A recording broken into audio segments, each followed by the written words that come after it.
Welcome into the Paul Farrington Show. Just a solo reaction tonight.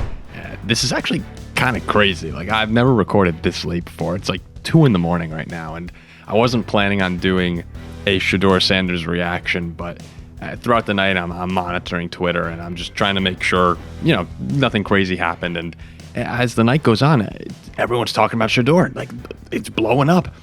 And I came home, and I just rewatched all of his plays, every single play from Shedeur. I was listening to Chase Daniels did a breakdown, and he was like, freaking out on his YouTube channel, going over the highlights. And, I need to be careful with the analysis here.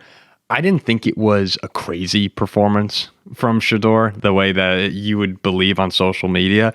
It also was a very good performance, to be clear.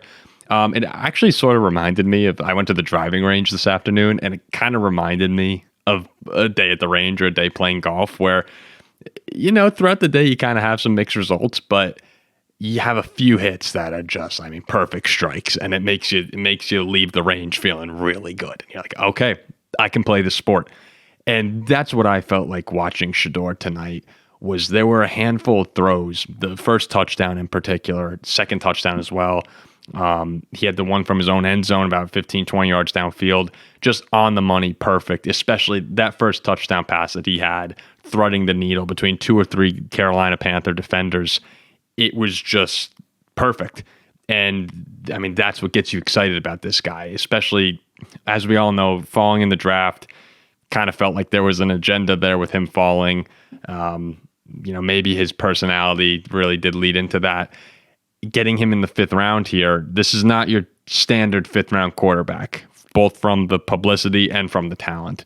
This is a guy who, however much stock you want to put into Mel Kiper Jr., Mel Kiper had him like 8th overall on his big board. A lot of the draft analysts had him in the 1st round, at least 2nd round. And the fall was crazy. So a lot of hype, obviously, going into this, of course, who he is as well. And that's where it gets tough with Shedeur. You have him walk into the game with, the entire crew with him, and you're like, dude, how people talk about you. Why are you drawing so much attention to yourself? And I guess that's just, the way the Sanders work. He backed it up tonight for the most part, but it was just one of those like, what are you doing? But he's entertaining nonetheless. So, after watching the game, not blown away, but again, a handful of throws that just make you say, man, the guy can throw the ball. And how many times have we talked about Anthony Richardson on this show? How many times have we talked about a variety of quarterbacks who have all the tools all the physical tools in the world? They just can't actually throw the football. And that's a real problem. Shedeur Sanders is not going to suffer from that. I actually thought his mobility was great tonight as well. But when you have a guy who's accurate and as talented as he is with his arm, it opens the door to a lot of opportunity, or it should open the door to a lot of opportunities. Now, as far as Cleveland goes, they have, of course, this ridiculous room with Joe Flacco and Kenny Pickett and Dillon Gabriel, who was their 3rd round draft pick. I obviously think that everyone deserves their fair shot when Dillon Gabriel gets healthy and can play. We want to see what these guys look like. I'm not sure if he'll be back for preseason or not. But everyone deserves their fair shot.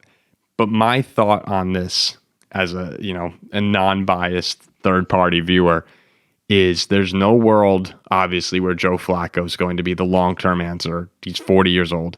Kenny Pickett, to me, is a backup quarterback in the NFL. Jack loves him as a former Steeler, but Kenny Pickett is a backup at this point. And I would be really, really surprised if he ever became a full-time starter. And then Dillon Gabriel, great college quarterback. He is a short, smaller quarterback, but I just don't think he's as talented as Shedeur Sanders is. So if I were a Browns fan, I am rooting for Shedeur Sanders to get this job. It doesn't necessarily need to be right away. You could have Joe Flacco come in to start the season, and I'm pretty sure they have a brutal start. It's the Bengals, the Ravens, the Packers, the Lions, the Vikings. Then they're at Pittsburgh. So, those first 6 games are tough. Those are tough games, really good defenses. Easy spot if you're Shedeur Sanders to just get blown up and lose a little bit of confidence. So you want to start Joe Flacco? all for that. Let Joe go. It kind of feels like you're sacrificing Joe, especially 40-year-old dude. But give Joe his chance. If Joe beats a couple of those teams, awesome. Like great. You need to keep playing him. But as we all expect, if that doesn't go so well, you now have opened the perfect runway. They're sitting at 1-5 or 0-6. You're hosting the Dolphins on October 19th. Then you go to New England. Then you go to the Jets.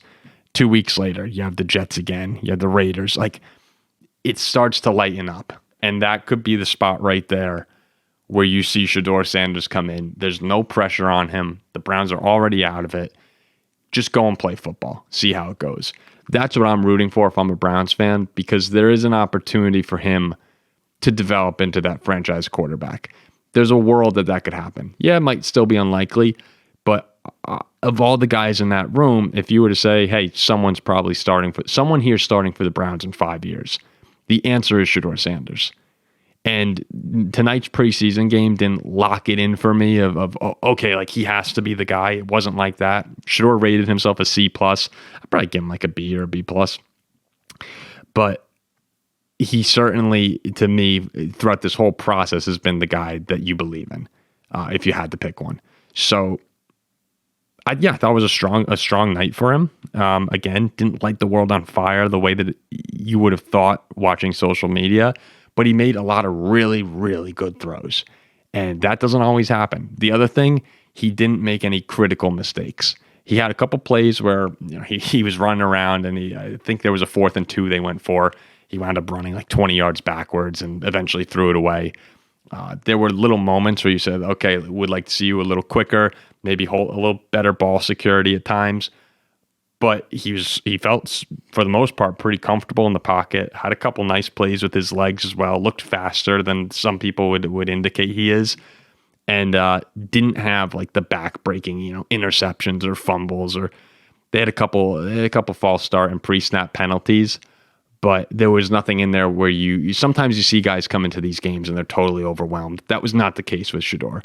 There were a lot of opportunities for him to make mistakes where Carolina had a free rusher or an offensive lineman just got beat bad, and he handled it all really well. I thought the throw in the end zone where I believe 2 Panthers, one at the line of scrimmage, and he got hit when he threw the ball, but strike downfield.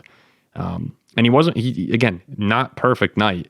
Didn't start off particularly hot. His touchdown came off a muffed punt, and up until that point, he had only had a handful of throws completed. But you saw the signs, and that's all you're looking for in the preseason. Can we find something to build off of? The same way when you're playing golf, can you find a couple swings that make you keep coming back and believe?